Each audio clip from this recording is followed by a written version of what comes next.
Welcome. Welcome to, I feel, the premier event at this conference where we get to really go deep into the UFO question with what I call one of the best panels that has been assembled on the subject. Absolutely. Yes. Yes, yes. And there's 100 people live streaming too. So anyway, my name's Alan Steinfeld. I host a show called New Realities on YouTube. You could see lots of different interviews with many of the guests here. But I think because we are coming to a new phase in understanding what ETs and UFOs are about, it's an evolution. This panel, for me, represents a way of putting together a lot of the pieces of the puzzle, a lot of connecting the dots, because if you listen to Ray's talk, you know, and everyone here, it's not just about people from other planets visiting us and checking us out. There's something else going on here.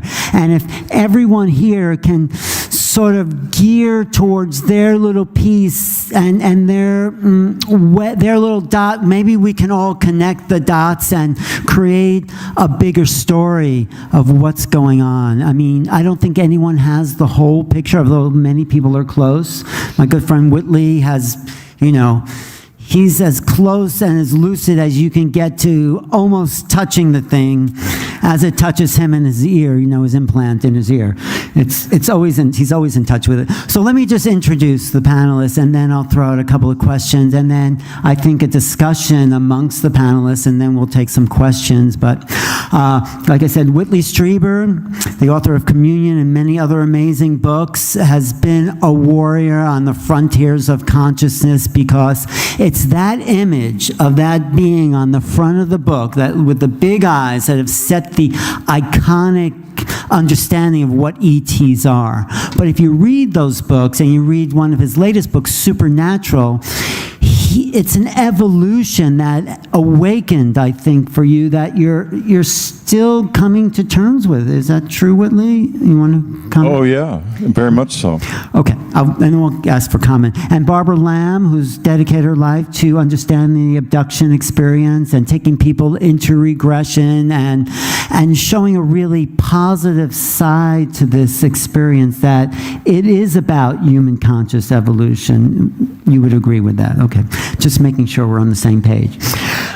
And one of the newcomers to the block there, although his work is so important with the free organization and his 7,000-person study about what is the true nature of the contact abduction experience and what that means in terms of statistics.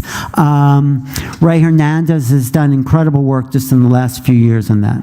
It's not just me. It was an entire group of over 20 individuals, and Barbara was part of that team. Great. I want to thank her here at the stage. Thank you. Yay, Barbara.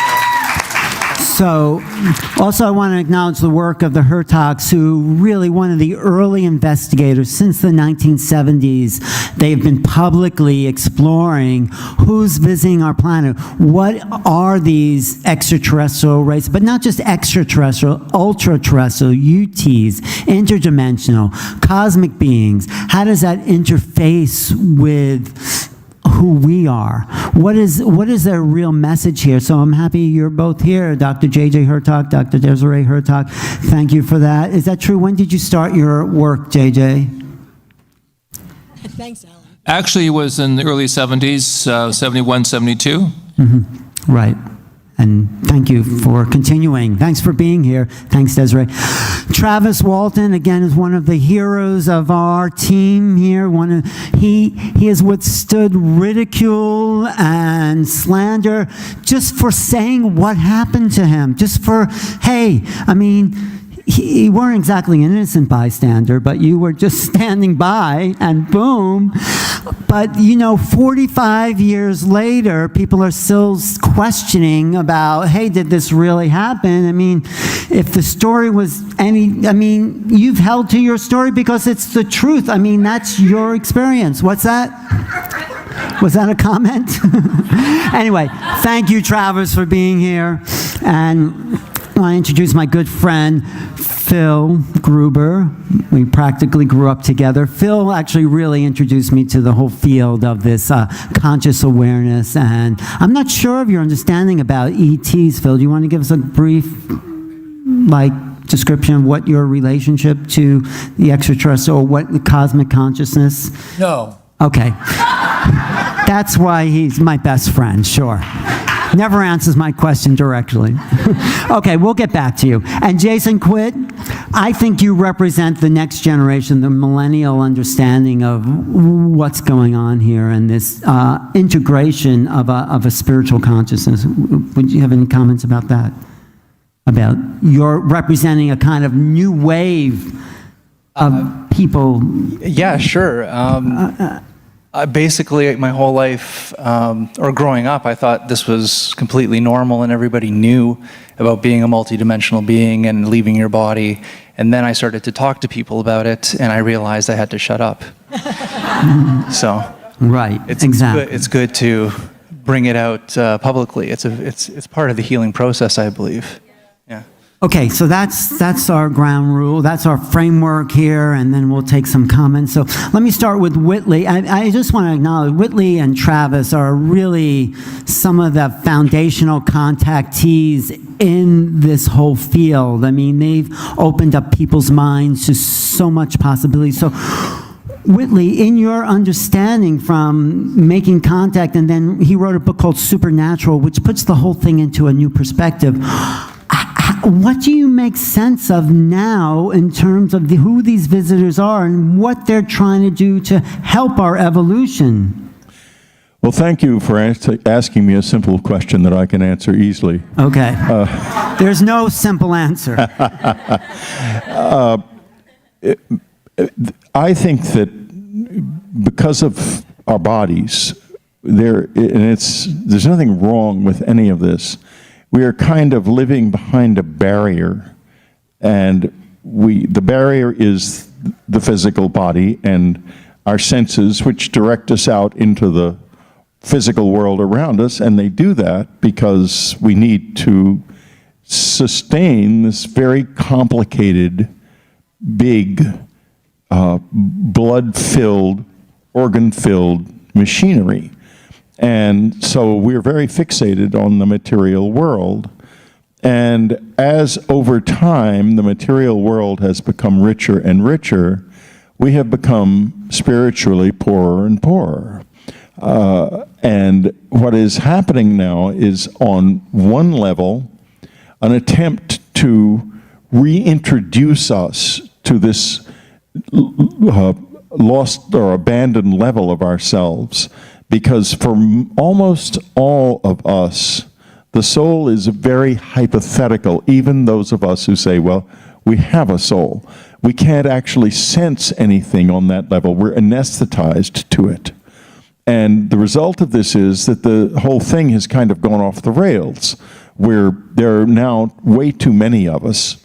There's nobody to blame, by the way. The visitors explained to me a long time ago that it's about population pressure, that all this violence and so forth you see in our societies has to do with an instinctive response to overpopulation. And, they're not interested in our politics or anything at all. So, as to who they are, I think that one of the first things we have to do is to learn how to keep that in useful question.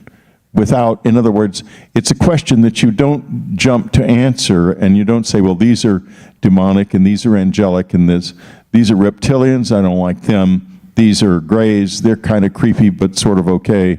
The little trolls were funny until they got scary, etc., and so forth. I've had all of those experiences. That's why I said that.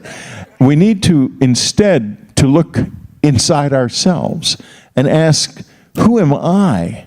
And once I'm beginning to really find myself, I will also find a way of approaching this that makes sense to me in my life, in all of our lives. Our dead are not dead, and they are very heavily involved in this process. Let me go back now and sort of change to the zodiac. I know it's a sudden change, but that's okay. We're just coming off of the age of Pisces. Pisces is a little fish swimming in the waters of life. The little fish is fed everything he needs by the waters of life, the earth. Now, the earth, the little fish gets bigger and bigger and bigger. Finally, the waters of the womb begins to become too small for the little fish. And what do you know?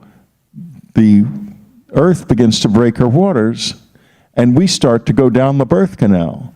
And this definitely feels like we're dying. And in a certain sense we are, because we are dying to our old selves and our old reality.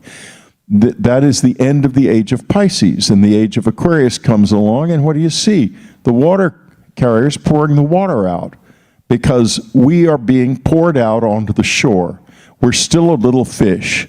And who these beings are, to group them together as a group, and they have many different ways of approaching us, many different concepts of what we are and who they are, etc., and so forth, including our own dead.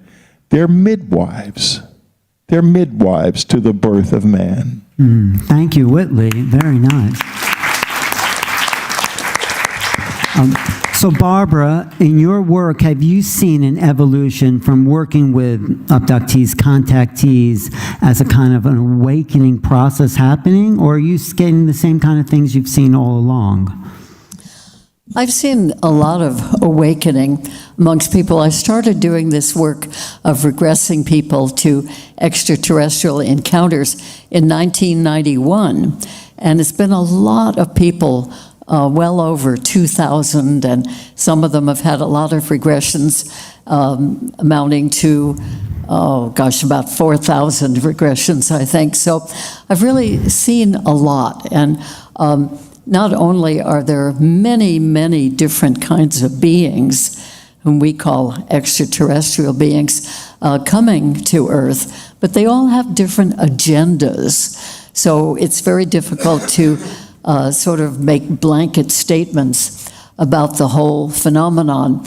But in all of this work, all of these years, I have seen people go from tremendous fear, which I could certainly understand, at having beings coming into the room or making their car stop and then being taken away to some mysterious environment and all kinds of things being done to them. So I think there was a lot more fright in the early years of doing this work in the 1990s and the earlier 2000s. But in the last several years, last few years, I should say, more and more people have been coming aware that they've had these kinds of experiences.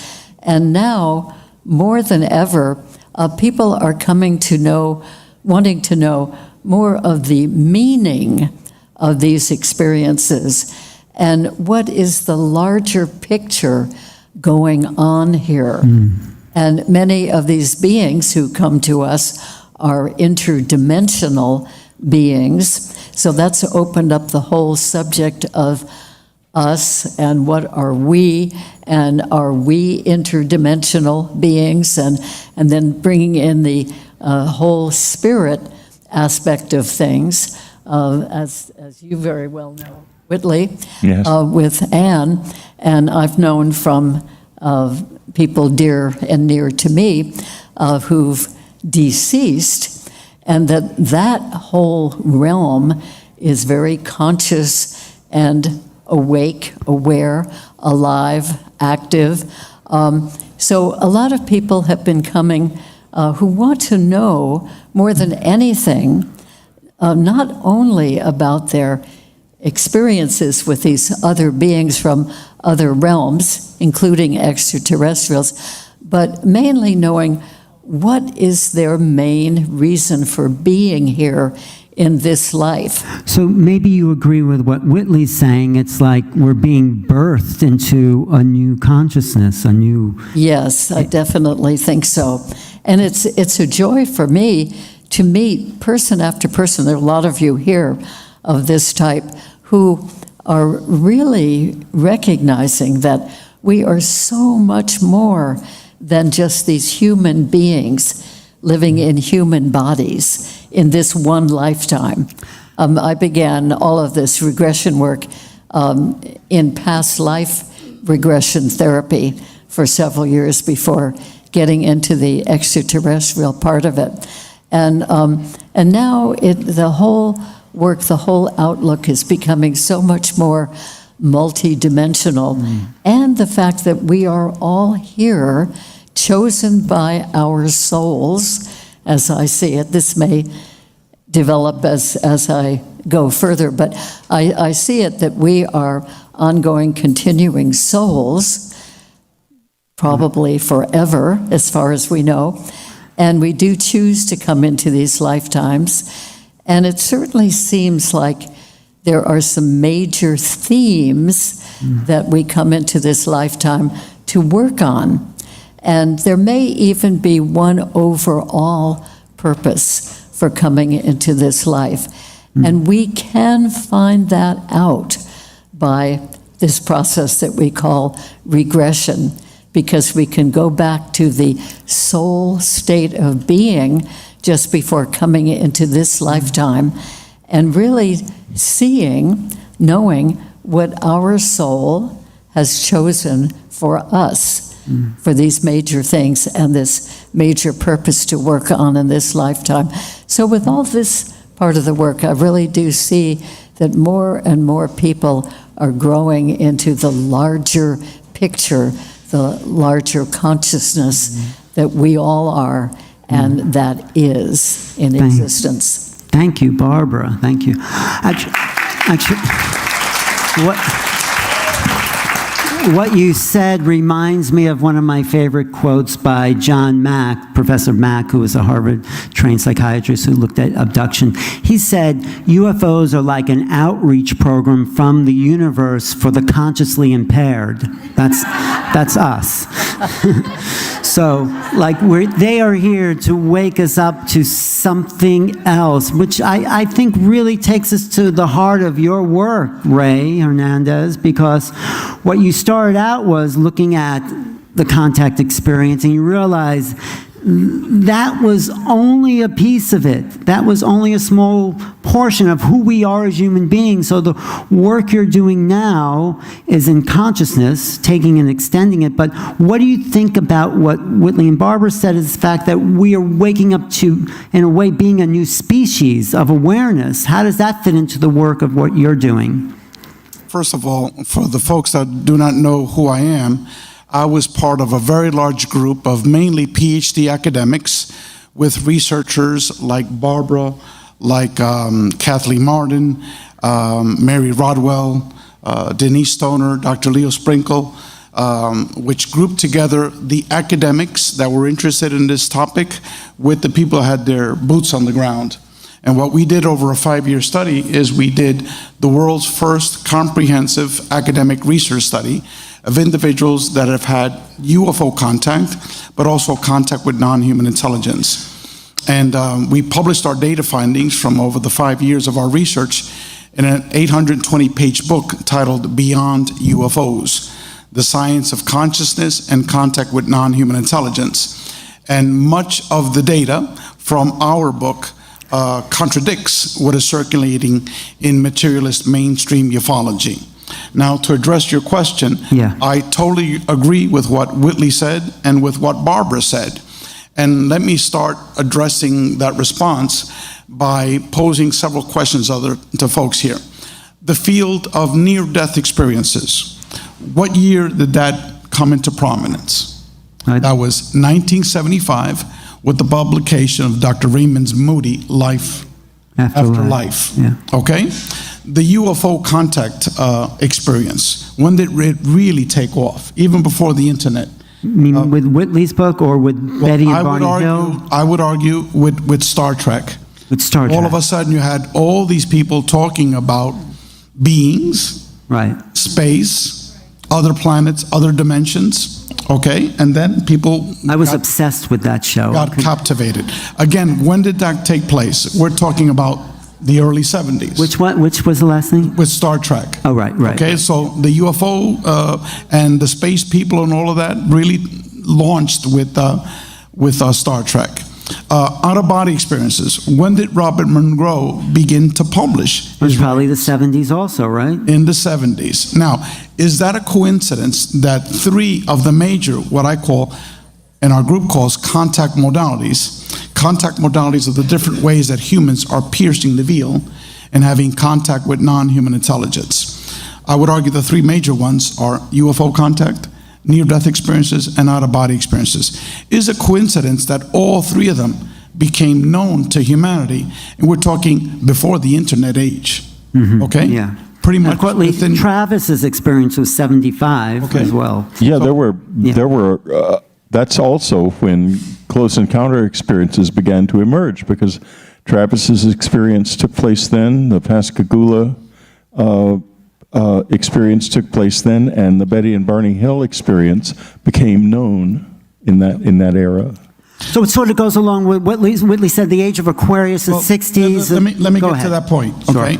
Now, my personal experiences have been orchestrated, okay? The intelligence that were interacting with me, they put things sequentially in place. Some of the people that know about my personal experiences know that these were orchestrated experiences. Whitley would probably say the same thing. Barbara would also agree to that. She's nodding her head, okay? That a lot of these experiences are orchestrated experiences. That means we're dealing with an intelligence that's able to manipulate space-time. Do you think this experience tonight is orchestrated? It's all orchestrated. All right. Now, Welcome. what I'm getting at is that what our survey revealed, and this is a survey of over 4,200 people from over 100 countries, was that 85% of these individuals totally transformed themselves from when their first experiences started to the very end, okay? Once you've had an out-of-body experience, you know you're not flesh and blood. You know you're much more complicated than that. You know you're a spiritual entity. Once you've had a near-death experience, you realize that there is life after death, that you're not just, bones. Once you've had these UFO contact experiences, a vast majority of people, the overwhelming number, are having diverse paranormal experiences. Right. For example, 80% have had out-of-body experiences. So these individuals go through this metamorphosis. That's the word. It's a process. You start off as a cocoon, not as a cocoon, as a caterpillar. The metamorphosis process is the cocoon period, and you come out as a butterfly, okay? We're still in the cocoon now, right? Well, for the individual experiencers that have had many years of these experiences, they're totally different. Right. They don't fear death. You don't fear death, you don't fear death, I don't fear death. Almost anyone here doesn't fear death. Less egotistical, less materialistic, more loving, more ecologically friendly, okay? You're more consciously aware, okay? These are all changes that take place at the experiencer level.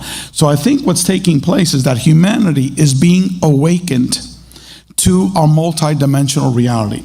That we are not just flesh and bone, that there is, as some people might call, a spirit world, that aspects of it, but basically that we continue after death, and that we as humans are much more complicated than what our material reality leads you to believe. So we have to redefine ourselves as human beings. I mean, who we think we are as humans. And that's what I think is taking place. I think it's taking place now in our generation, and all of us that have agreed to come here at this time period have a role to play, everyone here on this board, to awaken humanity to this new paradigm that we are multidimensional beings, that we're interacting with a diverse array of non-human intelligence via consciousness, which we still know almost nothing about. Right. So I agree with both. Thank you. I want to talk to the orchestra leader here, but I will talk to J.J. Hurtak, who in a way has been through that cocoon process and has come out and has had some transhuman experiences. And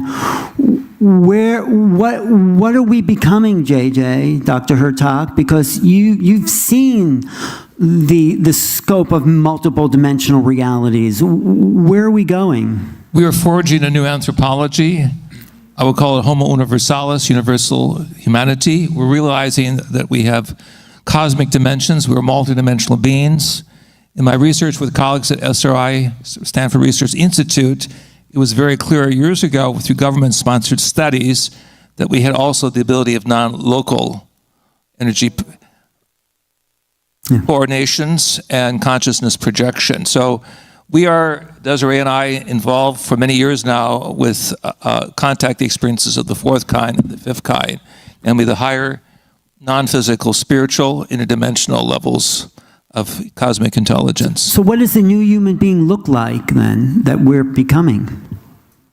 So, he passes the baton to me.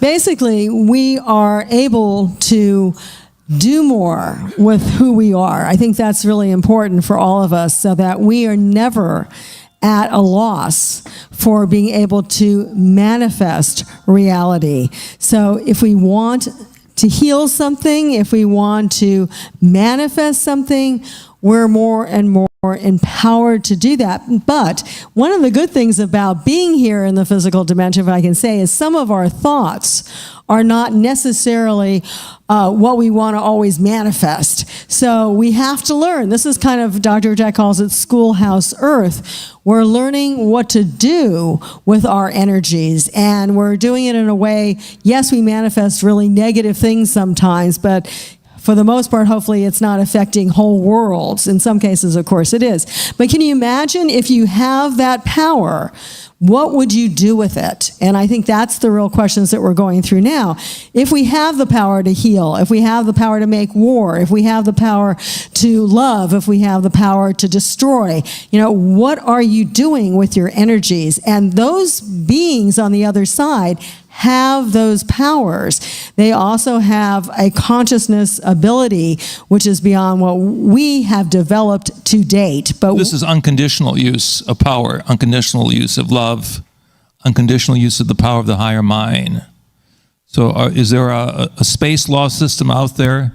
Are there guidelines for the cosmic who's who? These are questions that bring us all together, and I highly respect those on this panel as having the patience, but also having the humanistic side of recognizing that we must keep our compassion for life. We must keep our higher interest on a much higher level of serving all humanity rather than the elites of technical knowledge or insiders of the deep state who want things to play out according to a certain direction. So we're at a critical crossroads. We must keep the doors of the schoolhouse and windows of the schoolhouse open for the greater teachers coming this way, but also realize that we are a part of the teaching of the avant-garde. Yeah, we have to be the example of the higher consciousness. We have to be the new human beings. So I want to ask Travis, what Ray says about it sort of all being set up and coordinated, did you feel that about your experience, or did you feel like, oh, I'll just pass that light and go down the road? I do. And it was, this coincidences that are too great to be mere chance. The synchronicities, it seems too much to be. Like what, if you want to share? Pardon? What kind of synchronicities? What coincidences? Many things. It seems to be by design rather than accidental, and including what I was talking about earlier about sightings. People, we can't imagine that these beings are suddenly, I got spotted by a human being again. Dang, no, it's much more deeper than that. To go on, I think that if you see one as an adult, and you saw one as a child, they know it's you. And they not only know they're being seen, you're actually being shown. Yeah. It's a deliberate exhibition for the purpose of bringing us to a state where we can interact with them in a non-destructive fashion. The power that they were referring to, we all know that's intrinsic to an extremely advanced intelligence, the power. And the mere fact that they continue to exist is proof that they've overcome evil and are using this power in a positive way, because otherwise they would have destroyed themselves. The mere fact that they're still there tells us this is not some evil plot to take over the earth. It's all about getting us ready for a better future. I mean, I'm sure you've been asked this question before, but what do you think your life would have been like if you didn't get out of that truck? Do you ever think about that? Oh, yes, and I felt a tremendous regret for what was lost, and I wish I had not got out of that truck. And all I can do is try to make something good come of it. I'm stuck with it. I tried walking away from it, and it only made things worse. So, but how have you expanded as a human being because of this? I think it's definitely forced me to grow in many ways, and in trying to help others who are facing the trauma. But just doing these battles on a personal level, and the people around me, the other crewmen and whatnot, it's all been very educational in terms of just coping and growing in a way that's going to be constructive rather than destructive. Do you think at some maybe you were a test case? Okay, let's take this guy who's cutting down trees and let's see how he can handle the social pressure, because I think that's worse than what happened to you with the ETs, the attack by the media on you. So, well, I don't know what's worse, being a test case or the result of an accident. I don't know, but either way, it's not what I had planned for my life. No, but look how many more people you've met than just hanging out in the woods. No, I think it's been fascinating. No, for you to come out and show what human beings are made of, that you can stick by the truth. I mean, don't you feel maybe a sense of responsibility to the experience itself? Oh, definitely. It's given me an overview of humanity and the problems that exist for us all and the ways that various people attempt to cope with it. So it's been definitely a laboratory of experience, a great overview of a much broader perspective on humanity than I ever would have had. What about the spiritual perspective that Whitley and Barbara, has that come to you? Yeah, and people very often ask me about how does this figure into religious questions, and I always say, well, I think I'm more of a spiritual person than a religious person, and spirituality has to do with a level of understanding and stuff that has less to do with organized religion than with the kind of growth that we all are experiencing, and by all I mean on the entire planet. Well, thank you. And do you want to share about some of the other revelations you may have gotten since that first contact? That's deep. Okay, well, we're here. We're a deep crowd. I think we are. Yeah. We're on your side, Travis. Fire in the Sky Book 2. Fire in the Sky Book 2, okay. Well, just a little. No, seriously, we are going to do a remake of the original movie. I want to get away from Hollywood's invading monsters take on this and reach more towards the understanding I gradually came to.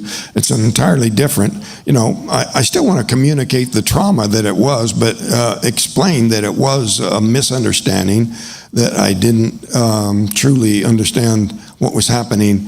And yes, it was the most horrifying, traumatic experience of my life, but only because I lacked understanding.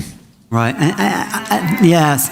And I think what we're trying to do in the panel is to bring understanding, so when you are confronted by whatever level of consciousness that Ray is talking about, you can meet that as a spiritual being instead of running, because I think we're the same as whoever's ever out there on a soul level. So I think this is one of the reasons for gathering in groups like this, that Neil put this together. So thank you, Travis. Thank you. Thank you.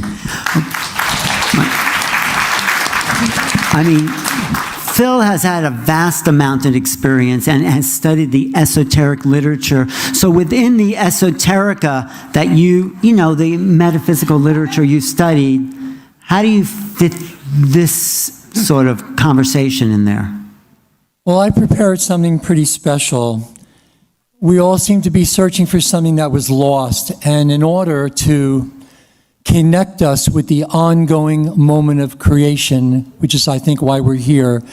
We are every moment of every day, or speaking for myself, in contact with all extra, meta, ultra-terrestrial intelligence.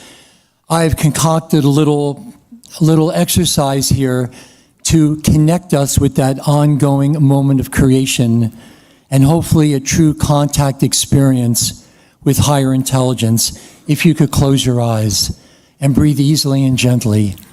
Since this is about consciousness and everything is consciousness, it's to the extent that we're conscious of the fact that everything is consciousness. This is the trick. Breathe easily and gently, and as an homage to everyone that's on this panel and everyone that's in this audience today. In the name of Yahweh, Yod-He, Vod-He, Divine Father, Mother, God of gods, He who is, because I will tell you as I start, the shape and geometry of these particular thought forms can free gravitationally trapped light. We don't always have to be here. He who is, she who is, always was, and always will be, Ho on kayen kai ho er kanominos, issuing from the first mystery. All of us who've issued from the first mystery, Proton Mysterion, in the name of the sons and daughters of light, B'nai Or, B'nai Elohim, sons and daughters of light, Voi Photos, we focus our love and grace now on the meta-substance of divine thought forms, the divine names of the living God, crystallizations as we all are of the creative thoughts of God, cast down, many of us from the regions of negative space, but all of us from the true treasury of light. And we remembered that the shape and geometry of thought forms can free gravitationally trapped light. We live always aware or unaware within the vibration of God's names, ET, MT, ultra-terrestrials, multi-dimensionals. Having no thought devoid of ourselves as divine creations. The Shekinah, the presence of God, who lost her name. We've all looking for our true names. We're lost in the wilderness, orphans of the storm, lost brides, bridegrooms, forgotten princesses, sleeping beauties, clothed in black. Now is the time of the awakening of the beauty in each and every one of us. With no eyes, now we return in brilliant white radiance. We are the synthesis of all the sacred names, fully conscious when the temple in man and woman is rebuilt in memory of her. She returns with the ecclesia of the spiritual Israel, from a state of exile in the lower worlds, passing through the worlds of chaos. She returns now, she who has bound us, the manacles of our lower thought forms, as Blake said, now returns as the liberating angel, liberating matter from its bondage in the lower worlds. And as we master our own names, the Baal Shem, we become what's known as the Rokah Ba'arabat. We're the riders of the storm. We ride through crystalline Hekaloth channels, white and black holes, to penetrate the magnetic veils that separate us from the fullest experience of ourselves, to be fully conscious, to be fully self-aware and self-conscious. No longer separated from our parent source. The name is the rose, a rose among thorns, the dove of peace. At the time of Tikkun, we are God's holy sparks. Thank you, Phil. I guess you can't really follow that with much, can you? Sure you can. Okay. All right. So, Jason, it's up to you to pull it all together. We could have switched seats. But really, what is your take on this new being we're becoming? And in a way, you're almost halfway there. Well, what I will say is, as I look back at my experiences, which have been happening my whole life, I could tell you that there is some type of intelligence out there that is basically testing us at the individual level. And it's our responsibility to actually walk that path ourselves. There's really nobody here to really help us. And I believe this is the way that we're going to evolve and move forward, is that we have to learn how to navigate this multidimensional world. We have to learn how to navigate these spiritual astral realms. And there are many of them with many different beings, and it's extremely confusing. I call it the real birth. Once you're birthed in the out-of-body experience and you start to navigate these new worlds that open up to you, you come in contact with many types of beings. And there are beings that will come to you that look like angels, and they're not angels. There are beings that will come to you that look like your family or your friends, and they're not your family and they're not your friends. Because certain beings can take many different forms. And you have to learn how to see in that world with a different eye, with a different feeling. And if a being will come to you and speak to you, it's usually a test. And you have to kind of learn how to navigate. So if a being comes to you and you perceive that being to be dark or negative, is that you putting your belief system on that being? If it comes to you a beautiful being, are you putting your belief that that's a beautiful being? So you have to kind of let go of all these beliefs that we've been taught and start to learn how to navigate new worlds. So it's like we're a baby being birthed into these new things, but our teachers are this higher guidance that are allowing us to see how far we can go, how many steps will we take in these new worlds, or are we going to get afraid and step back? So you're asking us to become aware of the sense of self. I think in a way everyone is saying that. What is the emanations of the being, the eternal being that we are? How do we, when we start to get that sense of that inner self, we then get to even ground with these, whoever these beings are? Yes, and what I've come to understand is it's something very important, is that we play all roles on all levels. What does that mean? It means that, let's say a being will come to teach me a lesson. Let's say it's a very hard lesson. I can't tell you how many times I've died in the astral world, but I'm still here. But that being, I may consider it to be a horrific experience or a very negative experience. But after I look back at that experience, I know that it was a part of myself teaching me a great lesson in that world. So then when it actually manifests and happens to me again, I know exactly the way to handle that situation. And you get this kind of control, is the only way I could describe it.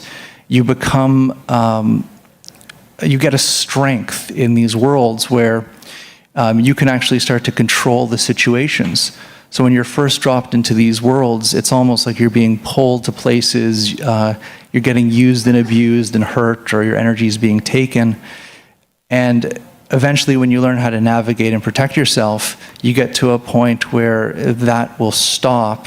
And if something does come, you have this type of strength and control in those worlds that it took many, many years of being in those worlds to get to that point. I think that's what Ray's study has proven in a way with the contact abduction experience, right? You said people started off as negative and then they've turned it around through their kind of experiential and see these contact modalities as a positive thing. And well, that takes me to Whitley Strieber again. You started the whole thing with no, but what I want to also ask you, Whitley, is one of the things that was said to you, or you remember hearing, I'm not sure how it was, but there's a new world coming if you can take it. Yeah, that comes from Colonel Philip Corso, who I met at the 50th anniversary of the Roswell incident in Roswell. And he had just published a book about his experiences in this, and this was one of them. And I thought that it was, immediately thought it was authentic, because This phrase, a new world, what happened was he found himself in a direct confrontation with an entity that was trying to leave. I don't know how true this part of the story is, and I'm sure he doesn't either, because as Barbara knows, it's very hard to make sense of these things when they happen. You have to pull it out of your own experience, and what happened may not have anything to do with anything you've ever known. So you have to sort of hope you put it together correctly, and that's how Phil took this. He had been, it was in a situation where there were ETs or something in a cave that was wanting a radar turned off so they could leave, and they couldn't leave with this radar turned on. And he heard in his head that they needed this, and he said aloud, I think this is the correct story, they needed it for 10 minutes, and he said, 10 minutes is a long time. In my business, it could be forever, because he's a military man. And what's in it for us? And the answer was, a new world if you can take it. Now, the rest of this, his story, may or may not be correct, and I may not even be relating it correctly. It's been a long time since I read the book. But that sentence is the truth. But go ahead. no, that's only if we don't evolve, if we can take, if we're in this evolutionary process. Yeah, it means a lot of different things. A new world if you can take it, that is to say, if you can bear it, not easy. If you can wrest it out of our hands, and they will not let us have it unless we can take it from them. And so it has at least those two meanings. And my experience of the few things the visitors have said to me is that they've always been packed with multiple meanings, or with no meaning at all. Like the time I was having the communion tour, and I was just struggling so, and suddenly I saw 3 of them in my bedroom in our country house in upstate New York, and I immediately said, how am I doing?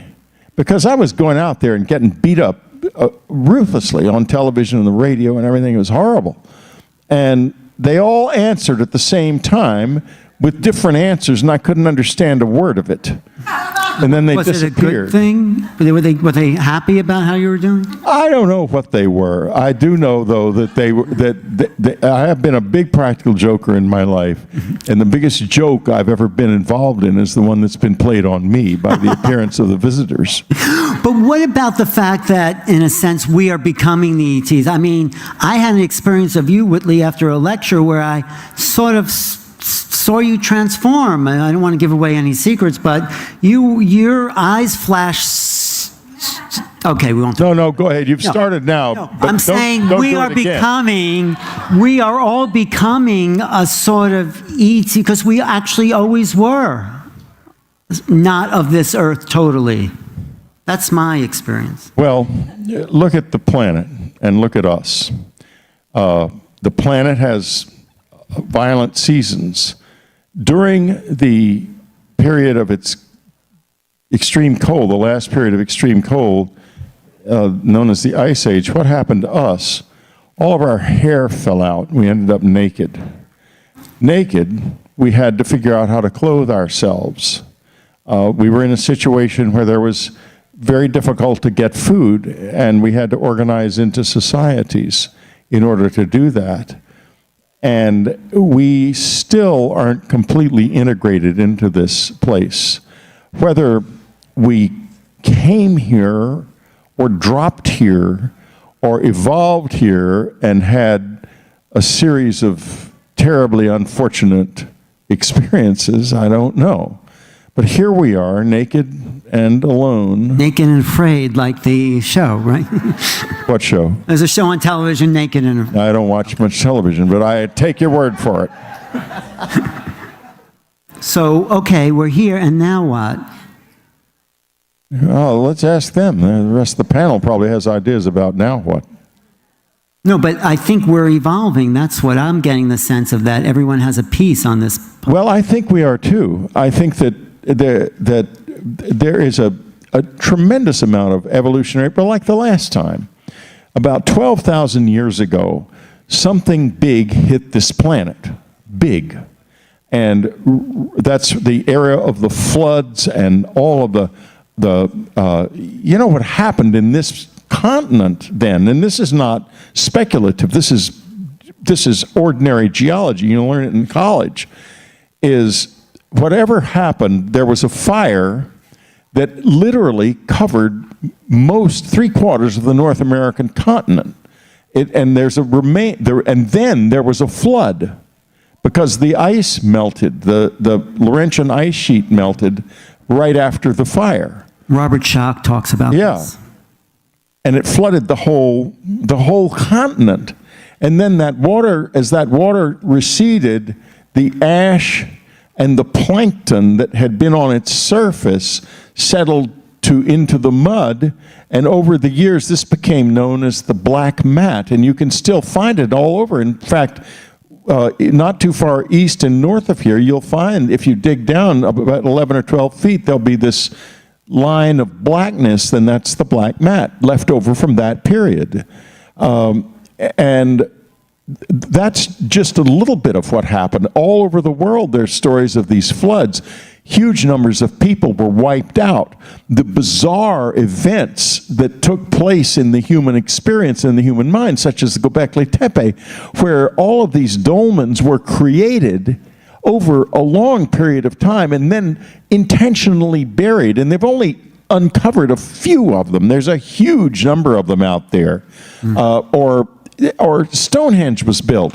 You know how long it took to build Stonehenge? It took 500 years. Now, can you imagine us in our culture building something for 500 years? Of course we couldn't do it. But the tremendous shock that hit us then is going to be repeated. It's going to happen again. Unless we evolve. The shock is going to make us evolve. The shock will hit us. We evolved then. We went into that situation in one state and came out of it in another. The same thing is going to happen this time. Let me get, okay. It's not going to be pretty, but it is going to work, believe me. Well, JJ has something to say. JJ, you have a comment, and then I'll go down the panel. Back 45 years ago, we spoke of cataclysmic geology. Desiree and I published reports on the rapid melting of the North and South Pole, 15 times faster than the model suggested at that time in the early 70s. The scientific establishment ignored all of the warnings that we gave. We're headed for what I would call a roller coaster ride, so we have to fasten our seatbelts. But we will survive. We've got help upstairs. Right. But we have to be aware that the scientific community has to change or reevaluate its ontology as to what is the meaning of truth, what is the meaning of science, what is the meaning of evolution, because we are multidimensional beings waking up in a vast and living, loving universe if we follow the higher paths. Yeah, and exactly. So many people feel the extraterrestrials started coming here again, even though, of course, they've been coming for thousands of years because of the nuclear bomb blast, because that's why they were seen often around the Trinity site, and they've been seen in other places. That's one aspect, but what Whitley is also saying is, we agree with, that because of what we would call climate change or environmental changes, they're also coming.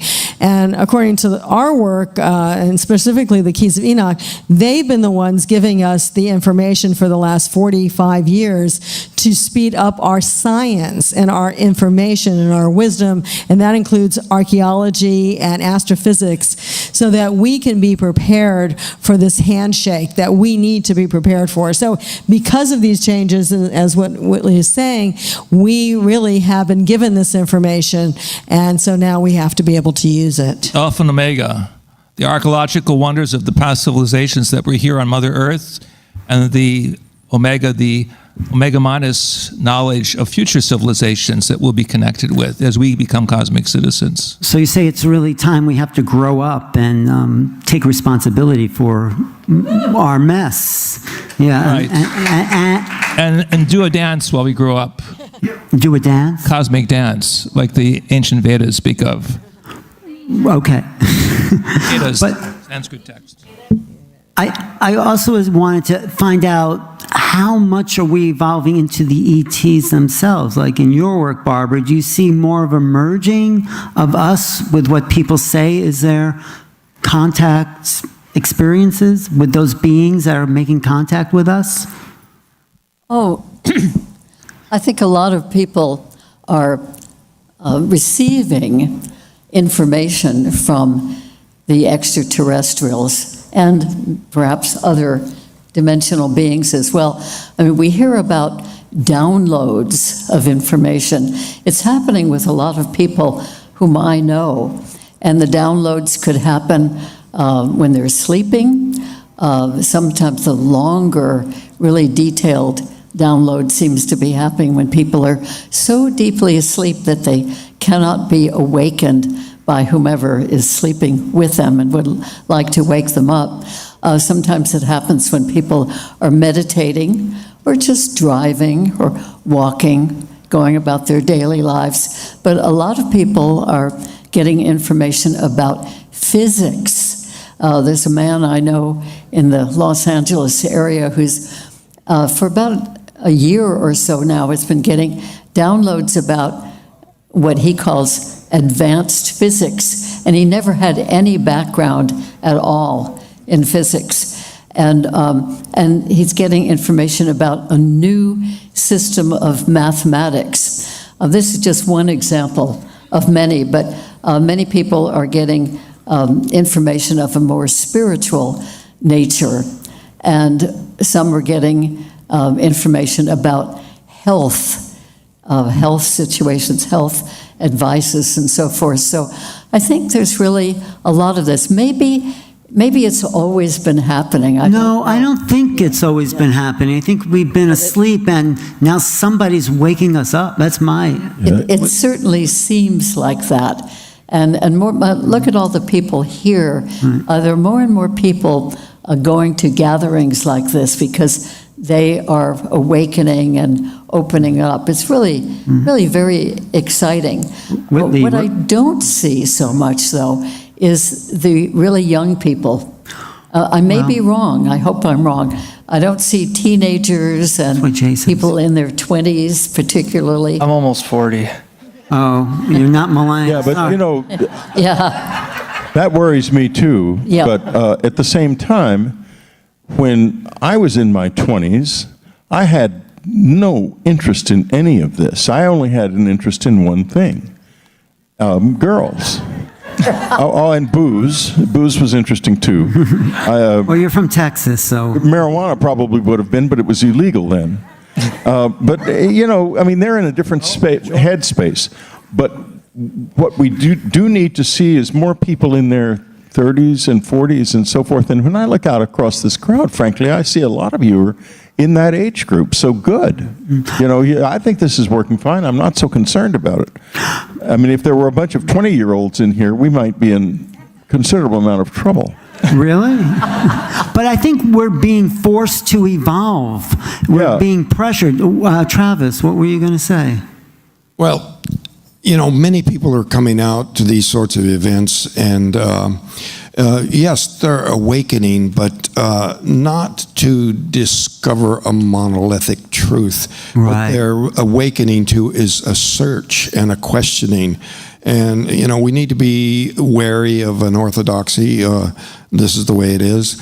I've been to hundreds of these over the years, and I noticed that there are so many different takes on the thing, and many of them contradict each other. So it's what we're doing is sorting it out and deciding, you know, what's valid, what works, how it all fits together. And so it's you know, it's a process of refinement. It's the nature of growth that we're all going through. It's inevitable. It's a part of life. Life is an improvement and a refinement that...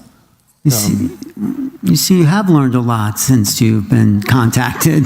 No, you really have. Because I think that's really smart, that there are no absolute... we can't say, this is how it is, and say, someone has the answer. You're right, we have to find it. Well, one of my favorite sayings lately to people that come to me and say, here's the whole UFO picture from bottom one end to the other, and it doesn't agree with 10 others, Right. I just ask them, how do you know this? Exactly. Yeah. Yes. What verifiable facts then can you direct me to where I'll be as certain of that as you are? And that's where I get, well, I'm searching too. I don't have important. answers. I try to label things that are my opinion as, well, that's just my opinion. That's just what I I think. think that's very important. Let's talk to Phil who has the answers. Okay, Phil, tell us. You think so? No. we're all waking. We're all, the memory is coming back. We're all reawakening. We've all been like those sleeping beauties. And remember, all the ways they tried to awaken Sleeping Beauty, only one thing worked. Remember? The prince kissed her. It was the kiss of peace. And it's good to remember that our word kiss comes from the Scottish Gaelic word caith, which means to appear without disguise, to be genuine, to be authentic. And listen, and when the memory comes back of who we are, who we were, and who we will be, this is all happening now. We can't help but be experiencers. When that memory comes back, there's going to be memories of joy and memories of pain. And memories of and things that we'll have to feel, we'll have to forgive ourselves for. We'll have to make apologies. Isn't that true? Apology comes from the word apollo. It means not many. So when you apologize, you're reaffirming the oneness. And I think it's said in the Pistis Sophia, progressive apology places you in a position of having never been separated from the source. Connecting with the ongoing moment of creation. This is what I think our ultimate destiny is to connect with that ongoing moment of creation, to remember. In our lifetimes, we will know the fullness of what we are. In our memories, in our times, we will have the full revelation of who we are and who we were meant to be, and where we come from and where we're going from here. Always home. Pistis Sophia, the lost teachings of Jesus from the ancient Coptic text. But I think there's a quickening. I think the times are at hand. There is a speeding up, a quickening, probably since 1987 or 2012, whatever time clock. The 70s, don't forget. The 70s, it all did begin in the 70s after the age of Aquarius, the dawning of the age of Aquarius. And we're moving into this time where the old ways are dropping away. You could see that in the media and politics. Something old is dying and something new is trying to be born. And that's why I think, Ray, you're so fired up about this work. It's you feels like you're compelled to. It's like beyond you. You know what I'm saying? It's like something is pushing through you to deliver this message, this findings. Do you feel that in your own work? Well, it seems like that to me. I usually don't talk about my personal experience. You can. We're among friends. We'll go Yeah, there you go. we won't. I had a conversation with Whitley earlier, and I told him some of my more crazier experiences, and his tongue was wagging out as well with some of the stories I told him. But basically, I was shown all of the contact modalities, how it works in consciousness. But you're compelled to do this. You're like driven. You're on fire. Because like everyone else, all of us on this table have a mission. And the mission is to continue waking humanity. And initially we started with gathering data on the UFO contact experiences. Right, but I just want to say it came out of nowhere for you. You were just a lawyer, whatever, and then all of a sudden, boom. When you have your wife disappear right in front of you, Is that what happened? and you have your dog, who you were going to be euthanizing later that afternoon, rematerialize 45 minutes later after you've been put to sleep. The wife Yes. is dancing in the middle of the living room Well, saying, you have no "Hallelujah." idea. Hallelujah. He'll get to, at some point in his life, a willingness to tell his personal stories. Yes. And listen, you expect to just have the tops of your head blown off and sent into the stratosphere. This guy had, he had experienced an extreme extraordinary shock of consciousness. And in fact, he's strangely enough still with us. Well, because we needed someone like you and your passion to start to. It lasted reignite. 2.5 years. Yes. And just like most of the people in our survey, 37% viewed it as very negative. To me, it wasn't so much negative. It was just I couldn't deal with the ontological shock. But you are dealing with it by. And I got drunk for a whole week straight. Okay. After I had an experience of reincarnation, of missions, of past lives, of mission here on earth, you know, all this craziness. Maybe you're a And then test case for I what's got happening. drunk for a week straight, and then until they sent me another messenger to bitch slap me in the face to wake me up. And so... Did you say bitch So slap it's, you in the face? But, you know, look, I'm not the only one. There are literally tens of thousands of people that took our surveys, thousands of people, they're having these profound experiences. Oh. Most of the people that took our surveys, they never told anyone else. Whitley's They saying told a something. brother or a sister, Yeah. family member, no one else. Because why? Because they're too freaking crazy to tell anybody else.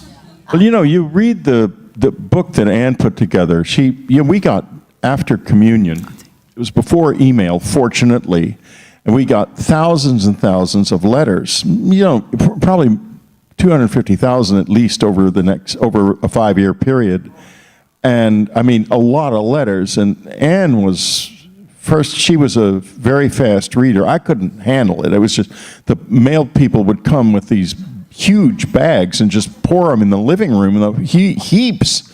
And she said, one day, she said, you know, I need a secretary. And I said, yes, you do. And she said, well, I'll find one in these letters. And I thought, no. I said to her, well, I'll call manpower. She said, no, I'll find one in the letters. And a few minutes later, she said, I found the secretary. And she hands me this letter, and it's from a lady who says in the letter that she's a singer and an actress. And I said, look, it says here she's a singer and an actress, Anne. She said, have you ever heard of her? I said, no. Well, look at the handwriting. It's the handwriting of a professional.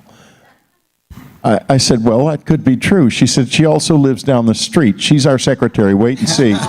She called her up, and she came 15 minutes later, 10 minutes later, she was at the house.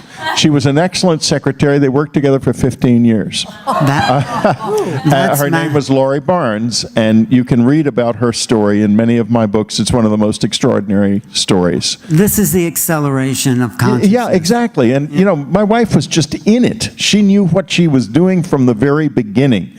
The minute she... And she still does. She still does, exactly. I mean, she's doing this. She's all about this barrier between the living and the dead falling down. She's there on the other side working to make that happen right now. And when she died with intention and no fear. She didn't commit suicide. She let her body finish its work intentionally, and it was the hardest thing that ever happened to me in my life. Also the most beautiful and the most noble. As Annie was dying, I was in the other room, and I suddenly heard her voice say to me, Whitley, come in here right now. I am dying right now. And I went in, and she was almost in a coma. I mean, I think she was in a coma, but I had heard this in my head. I ran in, I lay down beside her, I put my hand on her heart, and I felt the last beats of my wife's heart. And then I saw her ascend, and it was the most beautiful thing I have ever seen. The color of blue was beyond belief. It was so beautiful. And she went up into it, looking down at me with this amused expression on her face. But a serious, amused expression, and for some reason, about an hour later, I decided to throw out her socks. I don't know why, and I went down and threw out her socks, and I heard her say, why are you throwing out my socks? I said, I don't know. The socks are still there. I put them back. They're actually, I bought other socks. They had thrown them already in the trash. I bought other identical socks and put them in there. I mean, it was a crazy time. Wild things were happening. It was all happening. It was kind of, I was kind of being short-circuited by the intensity of it.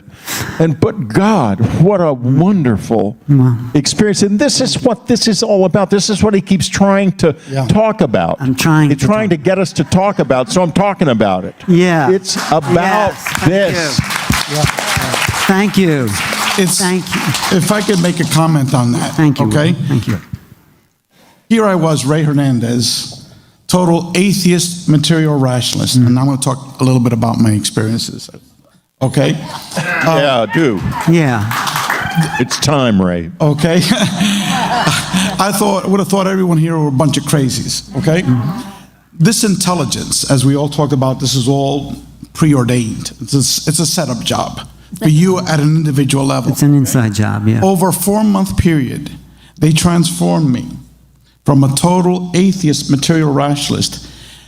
At the end of these experiences, they did it through a series of near-death related experiences, where after I saw this big, gigantic UFO that was 30 feet away from me, huge, it was like a football stadium, witnessed by my daughter and 3 friends for 45 minutes. Right after that, I saw a video on near-death experiences, okay? And I was like, whoa, what the hell is this? I immediately ordered like 20 books from Amazon.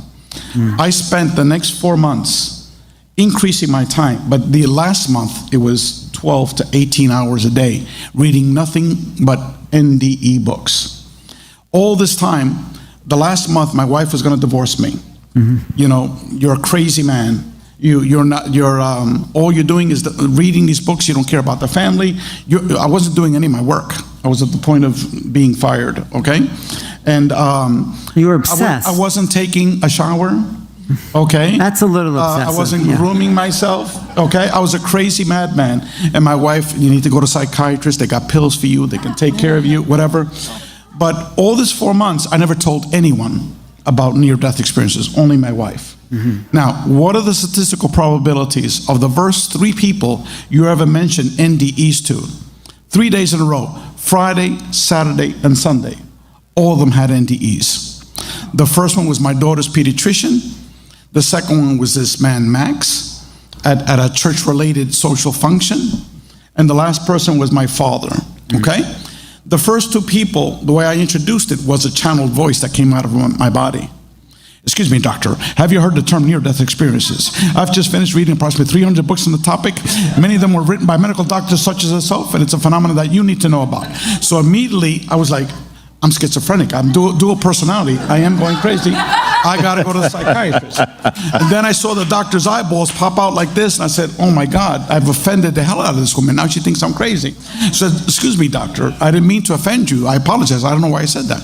No, there's no need to apologize. How did you know I had one? Okay, then she goes on to tell me her NDE. Next, this person, Max, on Saturday, the very next day, finally, my father had the most profound NDE of any book I ever read. And he never told you before? He never told me, okay? He had spoke with my mother after he had come out of heart surgery, okay? And that was the only time they spoke about it. So I said, my father was like the Cuban Archie Bunker, okay? I said, I need to give this man some type of spirituality before he dies. He was bedridden. He was 85 years old, very, very sick, you know? So I need to tell him what happened on Friday, what happened on Saturday. Now, this was Sunday. He goes, that happened to me. I said, what? You know? Then he goes on, he says, remember when I had the open heart surgery for quadruple heart bypass? It says, I floated out of my body. And I saw all the doctors and nurses underneath me. And all of a sudden, a vacuum cleaner sucked me up. Okay? That he was going through a tunnel at 1,000 miles per hour, flying through there. Now, we're talking about Archie Bunker here, okay? Right. Cuban Archie Bunker. And then he went through this light, and then the light slowly dissipated, and then was his father, mother, and his brother, all deceased. Began interacting with him telepathically. And then he said, the next words that he said was that time doesn't exist. I said, what do you mean time doesn't exist? No, I was up there 20 or 30 years. Wow. I said, what do you mean 20 or 30 years? He says, that's how long it took God to show me my entire life. He didn't know the concept of a life review. But roughly 1 out of every 4 ND experiencers has a life review. He then said that he relived all of these experiences, not only inside his body, but inside the body of the other person that he had affected.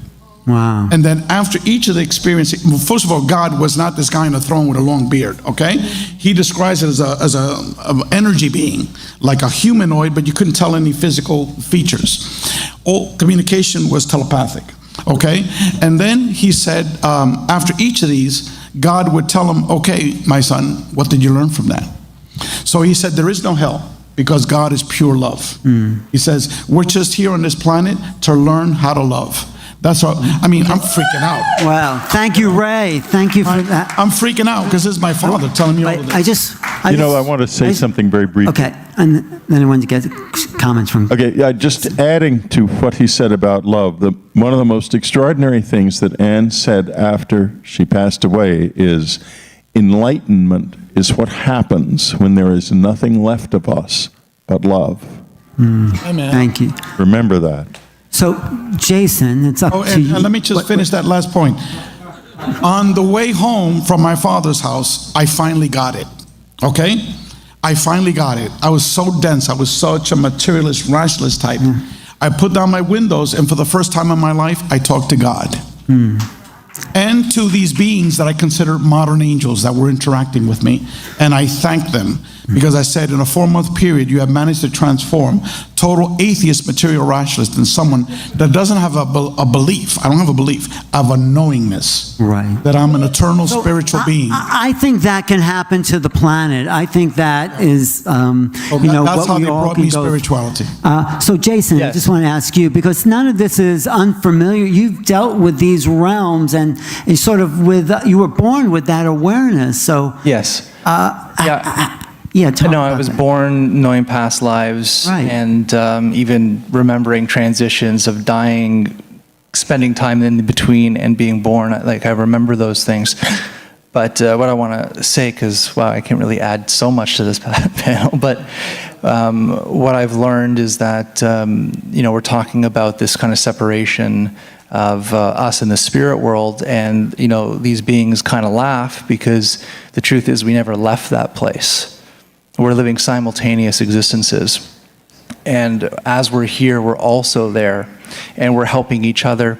And I do want to talk about simultaneous existence because we are having experiences in other realms, other dimensions, other worlds as what we would consider alien life or alien beings. And sometimes these beings are at a very high advanced level where they will come in their form to us to see how we're doing in human form.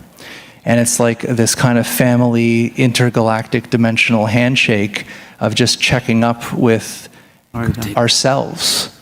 It really is ourselves. And when sometimes you're talking about the life review, there are times when we'll have these past life memories come to us, and we can be, our consciousness could be us going through the death process, and our consciousness at that exact moment goes into the people around it, and we also experience through their eyes the experience. So we can not only have our individual experience, but we start to blend into this knowledge that we see through all the eyes and affect everything around us. And when we have that awareness, it changes you almost immediately. And that's why when we have this contact experience, meet these interdimensional or alien beings or angels or guides, these things completely transform us, and we just know no fear in death. We exist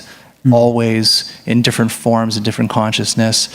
And like now I'm out talking about this stuff.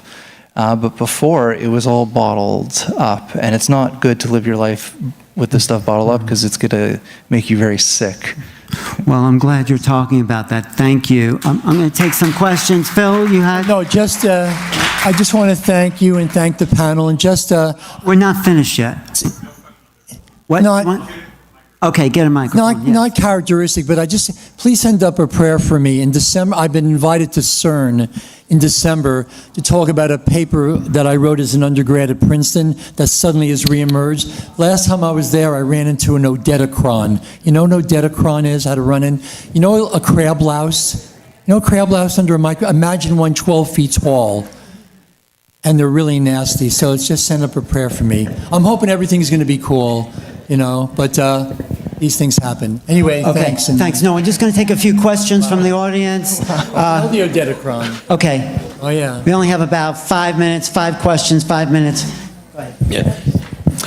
Okay, as much as I love my ET brethren, I can't help but wonder why it is that they seem to be following some unwritten law of the universe that says the humans have to do it by ourselves and we have to take a step back even if they're suffering like crazy. 3 things in particular: the RV currency reset, the fact that whistleblowers can't expose things without government murdering them, and some people even getting attacked by direct energy weapons. Why can't the ETs step in and keep this stuff from happening? Why do they insist that we keep suffering and solve it ourselves? I think we're here to solve it ourselves. We got ourselves into this mess, but what's... Well, first of all, that's not... I'll take that one. Oh, okay. Wait. Just the analogy. Use the analogy of your children. You can't live their lives for them. They have to learn these things on their own. Sometimes they'll fall and skin their knee or worse. But when you go live in their lives for them, you haven't helped them, you've hurt them. Thank you. Whitley? Yeah, there's been a lot of material injected into the scientific community in the past years. Unfortunately, a lot of it is still behind the classification wall, but it's going to emerge. And some of the most important material has recently come out in some scientists who have begun to talk about what happened to them. One of them is Dr. Edward Belbruno. Ed is a good friend. I met him some years ago, and he told me his story, and I said, Ed, you've got to tell that story. He said, I can't tell that story. Yeah. I said, well, tell it on my radio show anonymously and see what happens. Let your friends listen to it. And he did, and people were fascinated. And he's a very powerful man, so he started to come out. And what happened to him was he was driving down a road in Wyoming and with his girlfriend at night, and they came upon this huge black thing that was hanging in the air above the road. And he's a scientist who works on orbital dynamics. And they watched this thing for a couple minutes, and it flew away, and all of a sudden, all these calculations came into his head. And this is a big guy. He is, and he realized that there was a satellite that was a Japanese satellite that was about to crash, and he could save that satellite with these calculations. And he did that and became a big hero in the field, and has gone on to revolutionize the whole field. He's a Princeton astrophysicist. And this is directly as a result of that. And there's much more happening, and much more will come out. And as we learn how to deal with this socially, so that people don't get savaged when they admit this happens to them, more will come out, because I know a lot of people in that community who have had similar experiences who are on the point of getting ready to say, yes, it happened to me too. It is happening. It is. Desiree. Right, so I just want to say, so it's really co-participation, which is, I think, what Whitley is saying.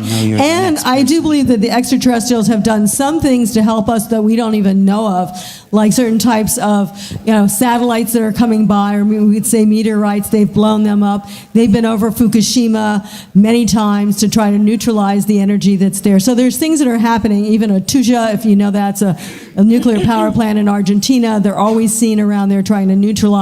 But really, they want to give us the information. They want the co-participation, and they've been feeding us information, as Barbara, Willie, and we had said, for the last 40 years, and probably for the last several thousand years. So they really want that co-participation with us. Yeah. Nuclear weapon systems fired by the Soviets and Americans were intercepted by ETs. I know this from insiders. So all the way up the chain of command, we've been watched and we've been warned to take, not to take the technological slide to self-destruction, but to take the quantum leap towards self-realization that we are spiritual beings in human form. I mean, I agree with Travis. We have to, help ourselves as well. No one's going to save us from the mess we created. They'll help, but they're not going to do it for us. Question. Hi, my question for the panel has to do with artificial intelligence. In your travels and your work and your experiences, have you encountered what you would interpret as being artificial intelligence? And what was that like? Anyone in particular want to? Yeah, I can answer that. I can do that. Oh, wait. Anyone else besides? Oh, well, I'll Okay. just a quick comment. People ask me, did these beings, either type, look like robots to you? And my response is, well, if they were really designed by a technology to stand in the place of a living being, you wouldn't be able to tell the difference. And, that ultimately would be where AI and artificial intelligence would be headed. That, how would you know? Phil, you have an answer for that? No? Most Desiree? intelligence I've encountered in my life has been pretty artificial. The most intelligent, you didn't get that on tape. Most intelligence he's encountered has been artificial. Whitley, go ahead. Okay, Desiree. I just want to say, as we worked with J. Allen Hynek in 1973, and he went to investigate the Pascagoula, Mississippi, October 1973. And when he came back, and this is a long time ago if you think about that, he said those beings that had appeared to the people there were robotic for sure. And there was robots also seen in the area of Russia. So there have been, pure robots that you can tell are robots also coming out of spaceships. Okay, and you have a short comment? Yeah, I have a very short comment. We have one more It is this, that it's not so much artificial intelligence that is the issue, it's artificial consciousness. Because a machine can be very intelligent, but if it's not conscious, it remains just a machine. Consciousness, as we shall find soon, is like a mirror that is reflecting you. And we can build machines that have that, and that will therefore be conscious. And when they become conscious, they will be ensouled as well. The soul is the key here. Yeah, The soul. and they will become ensouled because the soul will find that useful and will make that its life. And that's going to be interesting because then we will have created somebody. Thank you. Okay, one more question here. Maybe two more. Okay, stand up. Hi, I want to thank you all for your wonderful expressions today and letting us know. So as someone who meditates, who is a spiritual being, who believes with all my heart, I would so love some contact. I would so love to be part of the experience that you're having, and yet, so far, Well, it's I'm possible. waiting. There is a method. I can explain it to you quite easily. all right, so my question is, my question is, how do the rest of us who maybe are waiting and hoping for that experience participate or learn from you, or how are we participating in this awakening and in this enlightenment if we're not actually having the same experiences? Okay, Phil, why Just a don't you? real quick anecdote. I think my first marriage failed because I didn't realize that I was in the presence the whole time of an angelic. You know what I'm Meaning your saying? wife? She was no angel, No, I'll tell you that we much. want contact with contact. No, this is serious. Without realizing that we're in each other's company all the time. Okay. And we are divine creations. Friedrich Nietzsche is famous for having said, that which does not destroy me only makes me stronger. Right. But I have another quotation of his on my refrigerator. And what he said was, believing means not really wanting to know what the truth is. Believing. So my distinction is, what is the difference between believing and knowing? Believing and knowing? Knowing, we know you're in this room, you don't believe it. Knowing is a in-soul sort of awakening of truth. Believing is make-believe. You could believe anything, it doesn't matter. So, did you have something? That's, yeah. Alan, if I could give Yeah, her oh, yeah, please. a practical response, because I get that question a lot. And then, For me, what I can suggest is that in CE5, which is, I don't like that term, but people that go out in groups and try and initiate contact with non-human intelligence, usually in desolate areas, many of these individuals have a good hit rate, okay? You might have to go 3 or 4 or 5 or 6 times, but you eventually will be able to see, UAPs, UFOs, okay? There's a group that, unlike Stephen Greer, will do it for free, okay? Because Stephen Greer will charge you $3,500 to encounter some sand deserts, some bugs out there. So this group is called ET Let's Talk, and the 2 organizers are both experiencers, Costas Makrias and Hollis Polk. And they run this organization called ET Let's Talk. And what that does is you would put your name or a fake name, you would put a zip code in there, and then it hooks you up with other people in your area. And then you could hook up with them and say, okay, let's go and do some CE5, in some remote area. Good. And if people are sincere, if they put out love, okay, you might have to go multiple times, but eventually you will have contact. you will have an experience. That's my suggestion. JJ? So there are many levels of synchronicity and contact from the physical and non-physical. So stay open-minded and heart-centered, because what is necessary is not the contact experience, but what you do with the contact.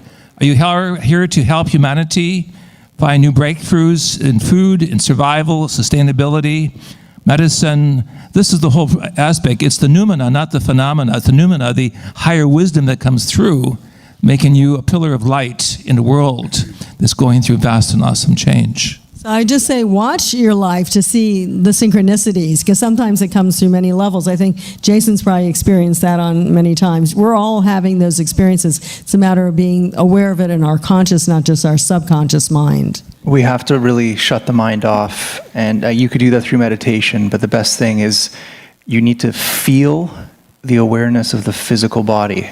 That's the key. You need to just shut the mind off and be able to feel what's going on in the physical body. That's right. And the chemistry in your brain will actually start to change, and you will enter into altered states of awareness and consciousness where those beings will just be waiting in those states for you. You can look up the sensing exercise and just Google it, and it's a good place to start. I've been doing it for 50 years, but you don't have to do it that long anymore. It took 15 years. I didn't know the ETs had, or whoever they are, had any awareness of it. However, what it does is that it causes a change in the amount of light that your nervous system is emanating that can be seen very clearly in other levels of reality. I learned during my talk, I mentioned that my wife wanted me to do it after she died, and it was because when I did it, she could see me, she could locate me. And if you get groups together and go out in the CE5 deals and do the sensing exercise together, you will attract attention. It's no longer difficult. Also, there's a ranch up in Northern California, or Washington State. Trout Lake, Washington, yeah. St. James Gilliland, East City Ranch. You will see stuff there for sure. Yeah, that's another place you can go and do stuff. So you're getting advice by a panel of experts. These people have devoted their life. Thank you. Okay, a quick question here, and then maybe this one. Go ahead. So fundamentally, I believe that we live in a benevolent universe. When you mentioned CERN, it's like, whoa, I really came to my awareness. I just intuitively feel that that's not a beneficial project for, humanity. And is there an awareness, if it's prudent for us to be proactive in taking steps to stop actions that we're doing as a race that are detrimental to the sacredness of our planet? Yeah, I'm Phil? not sure how to answer that. We can talk about that later in private. Okay, one last question right here. This guy has a burning question. Thank you. It's a very deep topic, very deep subject, and you guys are all brilliant with a variety of backgrounds and that sort of thing.